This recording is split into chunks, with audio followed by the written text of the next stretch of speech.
Records here at Findmypast. I've been involved in Irish family history for more than 20 years. I've been involved in digitising the vast bulk of record collections online relating to Ireland. And I'm delighted to say that the very largest collection of Irish records anywhere online is at Findmypast. It's more than 3 times larger than our closest competitor. And I want to talk to you about how Irish family history is easy. Okay, you won't hear that very often, but there was a time when in fact Irish family history was considered to be the most difficult topic you could do in genealogy. That's a long time ago now. I personally think it's one of the easiest types of genealogy to do if you compare it to parts of Europe, the southern United States. So let me try and convince you that it's easy. First of all, I'd like to look at why it was considered to be so difficult for so long. There are a number of issues, principally the destruction of records in Ireland, the culture and our language, we're a bilingual country, the religious diversity in Ireland, and also the destitution of the population and its history. And I'll touch on each of these. Irish family history lives under the cloud, or this particular cloud. This is the destruction of the Irish Public Record Office in 1922, the opening shot of the Irish Civil War. Message for the future: don't start a civil war in the major national record office of any country. It's not good news. Anyway, they blew it up. It had been one of the finest archives in Europe. This is the interior of the archive before it was destroyed. It was a purpose-built archive. It had records dating back to the 11th century, perfectly organized. And we lost, in June 1922, the 1821, 31, 41 and 51 census records. They were complete, all-name censuses, unlike the English and Welsh censuses. We lost over 50% of our Church of Ireland parish registers. That's significant in Ireland because remember that in 1841, nearly 40% of the country were not Catholic. We lost nearly all of our wills and court records. I should also add that our 61, 71, 81 and 91 census records were destroyed by bureaucratic mistake. There was paper need during the First World War, and an instruction was issued to get rid of all the paper you don't need. Sure, nobody would need these records, would they? So they pulped them. So we had lost the bulk of our administrative records prior to 1702. What else is different and difficult about Ireland? Well, the country was conquered over centuries and centuries. It was done on the cheap, so therefore records weren't kept terribly well a lot of the time, and a lot of stuff was destroyed in the process. The country was colonized incompletely. It was never fully amalgamated within the United Kingdom, even though it was part of it. It was semi-assimilated, in other words. We were a bilingual country. But there are benefits to that. The insecurity in Ireland led to benefits, which I'll talk about in a moment, from the point of view of records. In a sense, we tend to have a very clear conception of who the Irish are today. But when you go back in history, remember the Irish are a myriad of different groups with different loyalties and different ethnicities and different senses of who they are and what they are. Sometimes you need to restate the importance of language in Ireland. If you're Irish ancestors, the majority of you have Irish ancestors from 200 years ago, they probably were Irish speakers, not English speakers. This is an interesting map based on all the Irish speakers in the 1911 census who are over the age of 60. So we can get an idea of the map of what were Irish-speaking parts of Ireland prior to the famine. And these are the Irish-speaking parts of Ireland prior to the famine. So your ancestors, if you have ancestors in this region, English was not their first language. So when they were dealing with a civil record, or they were dealing with any bureaucratic record keeping, there was some clerk there trying to translate what they were hearing into what sounded like English. So this is a problem not just with records in Ireland, but it's obviously a problem with records in America and in Britain too. I'm going to give you an example of why that's important. And Dr. Schultz doesn't really come into genealogy terribly often, but here he's relevant. Mr. Black and Mr. Brown. In an Irish context, we'll call them Jack Black and James Brown. Just to underline the difficulties, I'm going to say that Jack Black, his real name is actually Sean O'Connor Dulf, which translates as John O'Connor Black. In Ireland, it was not uncommon to have a subsidiary surname because lots of people had the same surname in the same region. When a clerk, or for that matter a parish priest, even a Catholic parish priest, wrote things down, because of course they didn't speak Irish usually either, or they were encouraged to write things down in English or Latin, they would translate. So Sean, John, O'Crahur, which is O'Connor in English, Dove, suddenly becomes Jack Black. Or how about you've got Mr. Brown? Let's call him James, I said. He could be Seamus MacDonald Don McSweeney, Doe. That's a nice, good, complicated one, isn't it? But think of the richness of this. That's translated as James Brown Sweeney. But I'm going to translate it fully for you. Seamus MacDonald Don McSweeney Nadeau. That is Seamus James, MacDonald, son of Donald, Don, Brown, McSweeney would have been the full name, very common up in northwestern Ireland in Donegal. Nadeau is a particular group of the McSweeneys. So in an Irish name, if you can find an Irish name, you get a patronymic, for a parent's name, you get a specific region of the country you're in, and you get a specific branch of that surname, which is all lost in translation. So be aware of this linguistic differences. It makes things complicated, but it's also a positive thing once you get used to it. So where did Irish surnames come from? I've just focused on two Gaelic surnames. But Irish surnames are only sometimes Gaelic. They're Viking, Norman, Welsh, Flemish, Anglo-Saxon, Scottish, English, French, German, Italian, Jewish, and so on. Ireland has been the last point of migration in Europe. After Ireland, there was nowhere else to go, until America came along, at which point they quickly went across to America too. So there's a continuous stream of people coming into Ireland from all over Europe. And we in Ireland like to think, like most places in the world, that we're a monoglot culture. Well, we aren't any more than the people of America are. We're a land of immigrants. So who the hell are the Irish anyway? Our traditional images are very simplistic. The traditional image in America of the Irish is of the leprechaun, usually with a pint of beer in their hands. That's part of our history and part of our identity, but only a bit of it. The fact that there's a general thought that all the Irish were famine victims and famine immigrants, the vast majority were not. Of the 9 million Irish people who left in the 19th century, 9 million left the country, 1 million left before the famine, 1 million left during the famine, and 6 million left after the famine. So yes, a lot of people leave during the famine, but many more leave afterwards.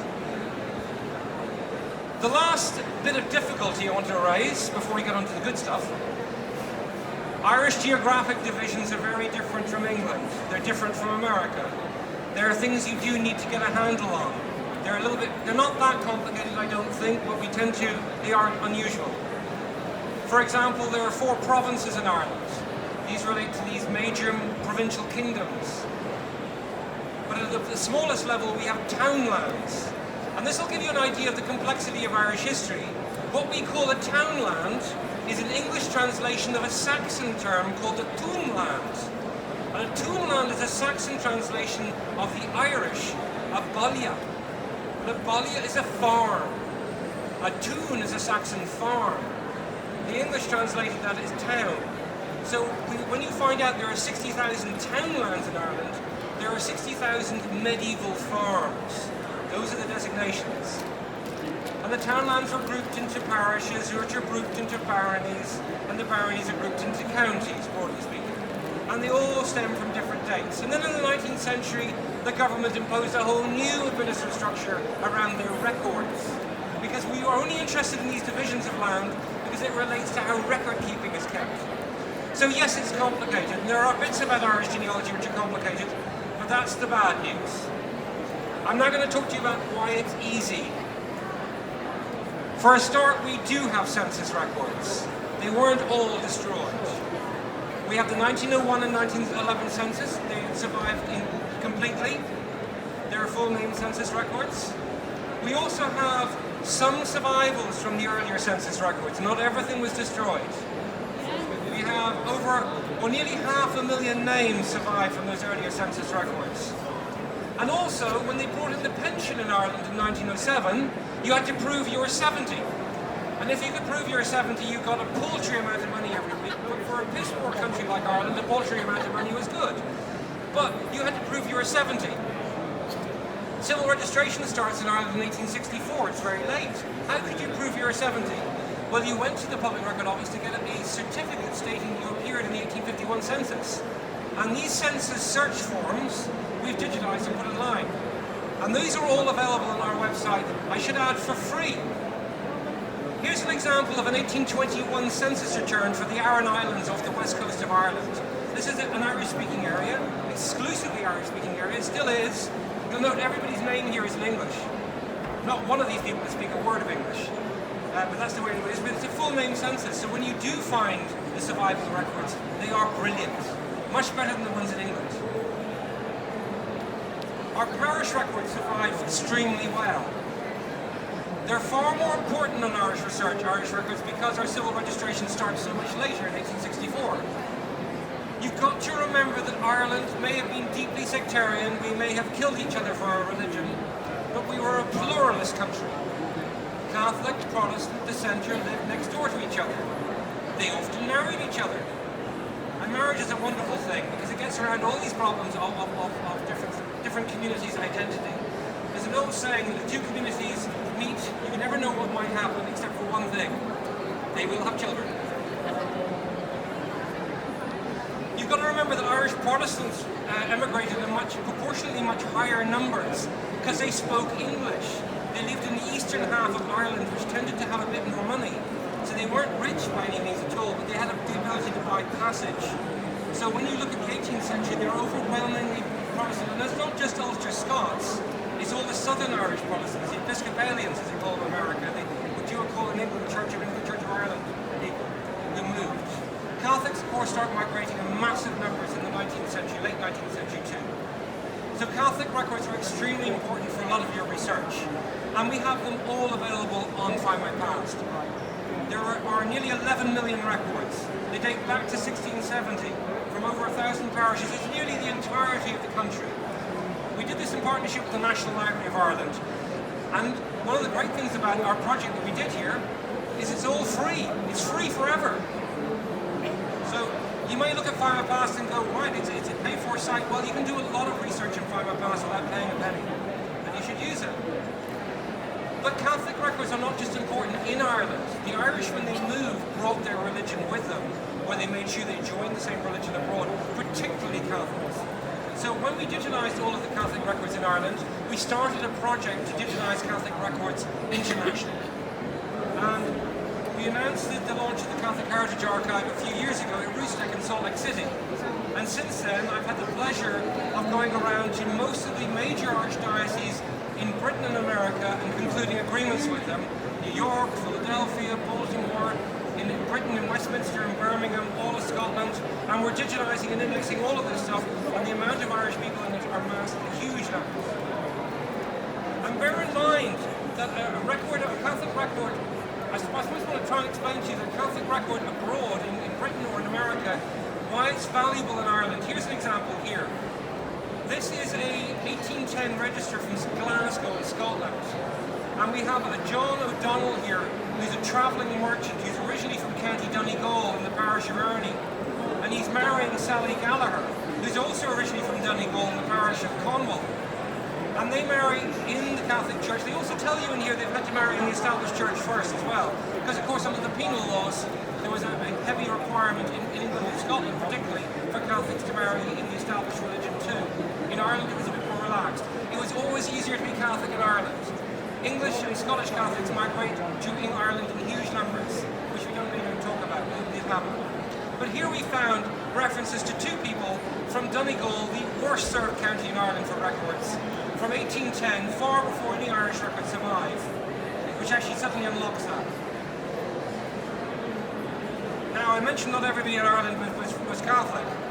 In the 1841 census, 38% of the population were not Catholic, so what are you going to do there?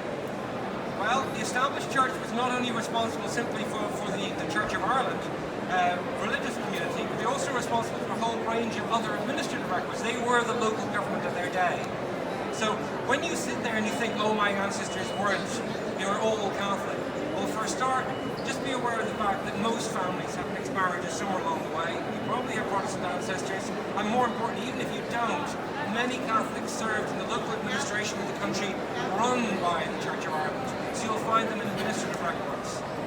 Now, most of these Church of Ireland records, the originals, in the representative church body library in Ireland, and the public record of the Northern Ireland and the North of Ireland, but also many of them are available online and through our site. We've just released transcripts of over 500,000 records from the Church of Ireland, from all over Ireland, particularly from the province of Munster in the southwest. These were compiled by an extraordinary genealogist in Ireland called Rosemary Folliot, who unfortunately died relatively young in the 90s. All of these have only just been released. Other religions, the Quakers. You may be sitting to yourself going, Jesus, no Irish Quakers. That's right, they all live in America or England. They all left. So if your ancestors have Quakers, there's a high likelihood you have Irish Quaker ancestors. There are far more Irish Quakers than there were Scottish Quakers, for example, or Welsh Quakers. It was the second highest concentration of Quakers, was England and Ireland.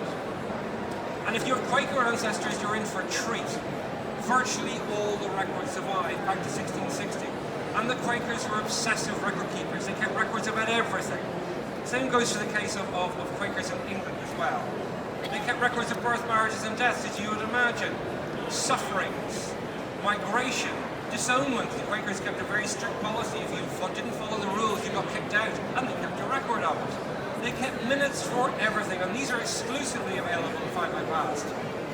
Here's an example of a record of an Irish Quaker, Joshua Fuller Doyle, from the Dublin meeting, and he's moving to Philadelphia. And it gives details of where he's from, his family, who he's going to, and where he's going to live in Philadelphia. This will be the same with people moving to England. It's wonderful material. What about civil records of birth, marriage and death? Well, we have civil records of birth, marriage and death in Ireland going back to 1864, and also for non-Catholic marriages back to 1845. All the indexes are available in Findmypast. You can also get access to the images at irishgenealogy.ie if you want to follow through more. But we have indexes now for virtually all of these events, going right up into the 1950s. And this is an example of what these images look like. But at the beginning I said that whilst we've lost a lot of records, there are a real opportunity to Irish research. Rarely do you hear somebody saying that there are good things about doing Irish research. And I'm here to explain to you you've got a better chance with some areas of Irish research than you have with English research. Because Ireland was a perpetual pain in the ass to their nearest neighbour, there's a huge number of records that the English generated for Ireland that they didn't for their own people. Number one, they're obsessively curious about who controlled the land of Ireland, who controlled the economic wealth of Ireland. So we have a vast quantity more information about land holding, not just land owning, who actually controlled land, who occupied land. We also have an extraordinary range of records about the security of the country, because we generally, in Ireland, tended to have rebellions about every generation, and these generated a huge amount of record keeping. I'm going to try and introduce you to some of the benefits here. Land records. Land is the great story of Irish history can be written through land. The evictions of the 19th century are part of our history and our myth and culture. But it's a very real story too. The most important land record for you to start your work with is the Griffiths valuation. How many here are not familiar with the Griffiths valuation? Just curious how many aren't. Good, you're mostly aware of it. This is a major tax resource we have from the 19th century, the mid-19th century, and it lists off pretty much every head of household in rural Ireland, and the majority of heads of households in urban areas. But it may have been the first valuation, but it really wasn't the first valuation, because prior to it, there was a series of field books and house books taken from the entire country, which record even more names in the 1830s and 40s. These are available, again, for free on Findmypast. Just like the Griffiths valuation. So there's a huge amount of information from the 1840s, 50s and 60s, and even earlier back to the 1820s, about who was occupying where in Ireland, which is available on Findmypast. Going back earlier, we had the Land and Estate Court. You'll be familiar that in the mid-19th century we had a tragedy that befell Ireland. There was a famine. Over 1 million died and over 1 million left the country. The government did step in. They did put together workhouses and other poor relief, but the big money went into bailing out the landlords. And it's a shocking truth that most tragedies that happen economically, there's only a certain sector of society who tends to get well out of it. witnessed a recent banking crisis. Let's not talk about that. The Landed Estate Court was designed to bail out bankrupt landlords because one of the major problems for them with the famine was no rent was being paid. Most landlords only had a life interest in their land. They couldn't sell it. So this court was set up so they could bring their estate, declare bankruptcy, the court would take control of it, break it up and sell it. When the court sold it, they produced a rental of every single tenant on these farms. And they give you a history of their tenancies. Now these are the only records that survive for about 25% of the land of Ireland. And when you do find, if you're lucky to find your ancestors in that 25%, you'll get so much information. Here's an example of what you look like. They'll give you the original lease date. In the case here, I got 1790s. It'll tell you every generation that had the land from the 1790s right up to the 1850s when this is published. So it's extremely valuable. So that's land records. Security records. Now I could give an entire presentation on security records. In fact, I often do. So I'm going to have to go through this quite quickly. But for security records, the major classes of records we have are court records and prison records. For the court, you may have remembered I said that so many court records were destroyed in 1922. It doesn't matter that much because most of those were with the central courts, the county courts, and those records or those cases were generally dealt with in the local newspapers. You can pick those up anywhere. What wasn't destroyed were the local court records, what we call the petty sessions, what you would call the magistrates' court in England. In America you have them too. We got rid of them in independence in Ireland. They're now called circuit courts. They're essentially the same, district courts. They're essentially the same thing. They deal with the most minor cases of petty theft and other criminal cases, but also half the cases are civil cases. We have over 23 million records prior to 1918 in these records. Now that's more records of cases than there are birth, marriage, death records. There's a cartoon there from Punch magazine in London, who are never terribly pleasant in the depiction of the Irish at the best of times, but they did catch one thing that was right. These cases, as I just said, the majority of them are civil cases, they're disputes between people. So what do they look like? Here's an example of a petty sessions court record. There are 5 cases here, and the top case here is a case taken in 1898 in Templemore in County Tipperary. Joanna Maher of Templemore takes her brother Patrick Maher to court. And they tell you that on the night of the 14th of August 1898, in Templemore in Tipperary, Joanna Patrick threatened the life of Joanna. He had previously accused Joanna of witchcraft, and it goes on to tell you that Patrick is a dangerous lunatic. Now, you may, as I would have done looking at this laugh, thinking, well, this is a family having a row in court. Yeah, that's true. But what happened? Patrick got hauled off to the local lunatic asylum, where he was actually held without any medical supervision about the decision. Any family member could bring a family member to court and have them imposed into a lunatic asylum. That law stayed the same up until 1958 in Ireland. It was wonderfully open for abuse, and it was abused dreadfully. But you know, you've got so many stories in here. Every single one of these 23 million cases is a story. And the stories of what you want in your family history, not just a name and a date. Now those magistrates' court had to pay for themselves, and they did so by selling licenses. Licenses to distill whiskey was popular, but the even bigger one was licenses for dogs. Now we're not really interested in canine genealogy here, but we have, in Ireland, we have to be creative in the sources we look at. And whilst we may not have very many records, we do have dog license books which date back to the 1860s. And in many parts of the country, it's the only record that survives. And they can tell you the name of a farmer, where they come from, what dog was getting licensed, the colour of the dog, and even the name of the dog. So as I said, you've got to actually take needs must in Ireland. Now, prison registers, there's more prisons per population in Ireland than there is anywhere else in Europe. Our records date back to the 1790s. There are 2.7 million prison records prior to 1924. They're all online on Findmypast. They're exclusively on Findmypast now. And what do they look like? Well, you get the name of the prisoner, you get their next of kin, you get their place of birth, you get their residence, you get the charge they're convicted of, their sentence, you get all those details. And even during periods of martial law, when there was no charge, like during the War of Independence, you get all the same information for everybody who's been brought in for internment. So that's court and prison records, which I will repeat again, are exclusive to Findmypast. Another major topic which we focused on in Findmypast is poor relief and poor records. The importance of this is that if your ancestors were poor, you have more records than you would do if you were just the normal struggling farmer. If you actually hit destitution, there are records being kept. And I'm about to give a presentation this evening at 4:30 about this in great detail. But let me give you a quick overview. For example, there are private loan funds set up to try and help out the poor in Ireland, which date back to the 1820s, well before the famine. We actually get over 700,000 people who are listed from these areas here who got a loan. Most importantly, they came back after the famine to find out what happened to these people. Here's a typical list.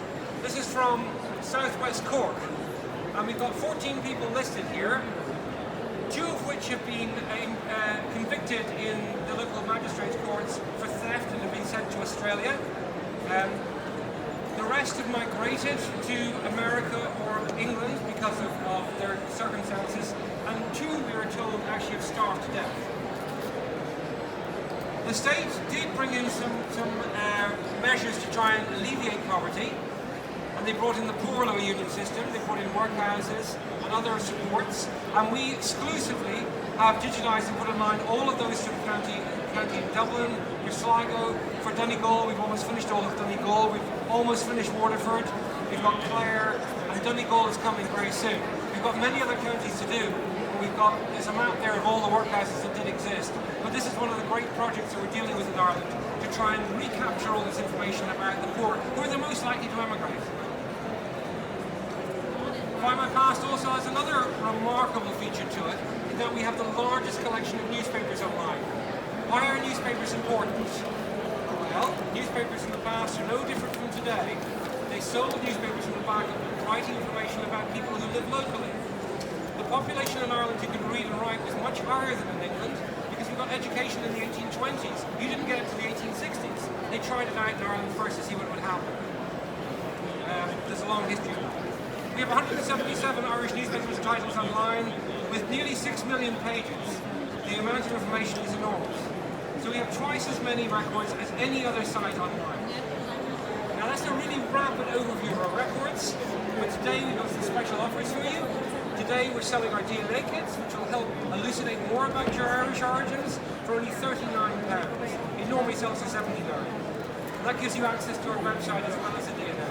On top of that, we're selling 12-month subscriptions to our site at a 20% discount. These are major discounts for what you normally have to pay. And our colleagues here behind us can help you find out what's best for you. That's the end of my talk. If you've got any questions, please feel free to ask. Thank you very much.